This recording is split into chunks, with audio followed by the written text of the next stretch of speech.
महाभारत का युद्ध चल रहा था। भीष्म पितामह अर्जुन के बाणों से घायल हो बाणों से बनी हुई एक शैया पर लेटे हुए थे। कौरव और पांडव दल के लोग प्रतिदिन उनसे मिलने जाया करते थे। एक दिन का प्रसंग है कि पांचों भाई और द्रौपदी चारों तरफ बैठे और पितामह उन्हें उपदेश दे रहे थे। सभी श्रद्धा पूर्वक उनके उपदेशों को सुन रहे थे कि अचानक द्रौपदी खिलखिलाकर हंस पड़ी। पितामह इस हरकत से बहुत आहत हो गए और उपदेश देना बंद कर दिया।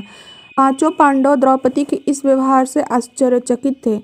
सभी बिल्कुल शांत हो गए। कुछ क्षणोपरांत पितामह बोले, पुत्री, तुम एक संभ्रांत कुल की बहू हो। क्या मैं तुम्हारी इस हंसी का कारण जान सकता हूँ? द्रौपदी बोली, पितामह, आज आप हमें अन्याय के विरुद्ध लड़ने का उपदेश दे रहे हैं, लेकिन जब भरी सभा में मुझे निर्वस्त्र करने की चेष्टा की जा रही थी तब कहाँ चला गया था आपका ये उपदेश? आखिर तब आपने भी मौन क्यों धारण कर लिया था? यह सुन पितामह की आंखों में आंसू आ गए। कतर स्वर में उन्होंने कहा, पुत्री, तुम तो जानती हो कि मैं उस समय दुर्योधन का अन्न खा रहा था।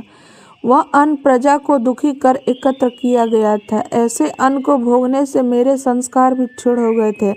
फलतः उस समय मेरी वाणी अवरुद्ध हो गई थी, और अब जबकि उस अन्न से बना हुआ लहू बह चुका है, मेरे स्वाभाविक संस्कार वापस आ गए हैं और स्वतः ही मेरे मुख से उपदेश निकल रहे हैं। बेटी जो जैसा अन्न खाता है उसका मन भी वैसा ही हो जाता है।